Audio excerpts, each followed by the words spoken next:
I came into 2023 in pieces. New version of Snow White. What did you mean by that? I mean, the original cartoon came out in 1937, and very evidently so. There's a big focus on her love story with a guy who literally stalks her. Weird. I'm sure a lot of people will assume it's a love story just because, like, we cast a guy in the movie, Andrew Burnap, great dude. Yeah. All of Andrew's scenes could get cut. Who knows? It's Hollywood, babe. I was scared of the original cartoon. I think I watched it once and then I never picked it up again. Is that the cartoon was made 85 years ago, and therefore it's extremely dated when it comes to the ideas of women being in roles of power. I'm gonna stand there 18 hours in a dress of an iconic Disney princess. I deserve to be paid for every hour that it is streamed online. But I'm a narcissist. What an idiot I've been as a young person in this industry who has no filter and no idea what she's doing. You two clearly get along and respect and love I each have other. no idea what you're talking about. Hater. All right. No, It's no surprise Rachel was not there earlier today when Gal received her star on the Hollywood Walk of Fame. Our reproductive rights. Come on. Go vote blue. And if you disagree with this sentiment, just hit the unfollow button. I don't need your business.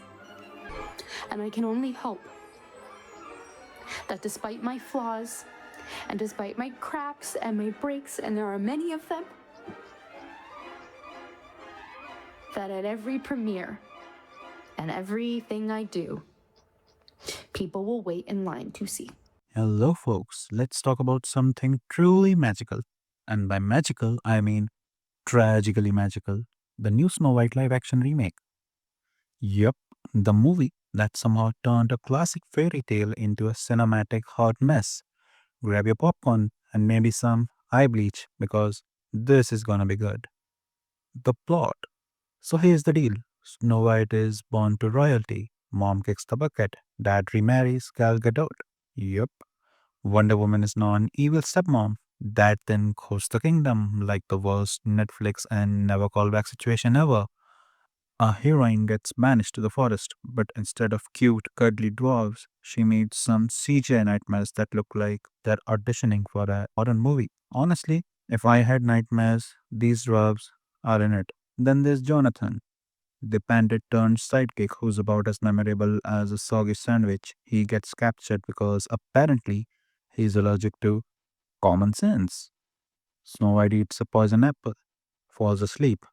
Jonathan gives her the world's least passionate kiss. She wakes up and suddenly remembers everyone's names.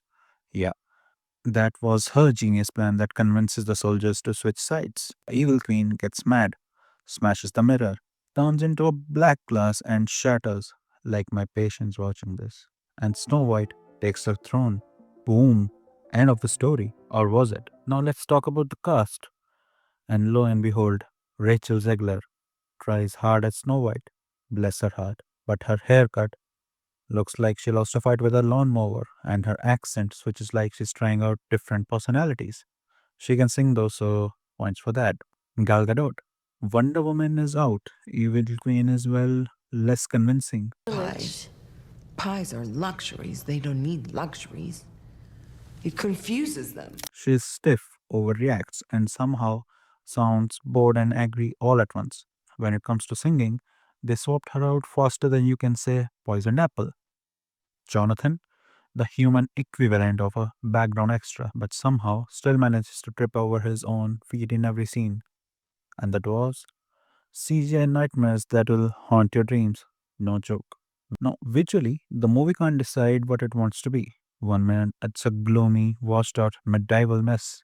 The next, it's a super saturated fairyland that makes your eyes hurt. CGI dwarves look like they escaped from a low budget horror flick.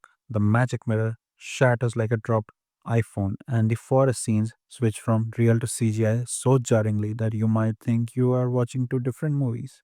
The movie tries to be all about teamwork, community, and shared responsibility. Except Snow White ends up doing everything herself, like really everything. The rest of the cast standing around like they're waiting for pizza delivery. So the whole princess saves herself rope they're trying to flip, where it flipped right off a cliff. Now for the fun part, the numbers. This baby cost Disney a whopping $250 million to make, and that's enough cash to buy an island, 3 private jets, and still have enough left for a small fleet of Teslas. But the worldwide box office so far, about $220 million. Yup, they haven't even broken even yet. And that's before marketing, which probably cost as much as a small country's GDP. In short, this movie is a $250 million money pit. Yikes. So, what's the moral of the story? If you want Snow White, watch the 1937 original. It's timeless, charming, and won't make you question your life choices. The live action remake, that's a confusing, overhyped, over budget disaster that belongs in the darkest corner of the Disney's vault. Thanks for watching. If you enjoyed this roast, smash that like button and subscribe for more.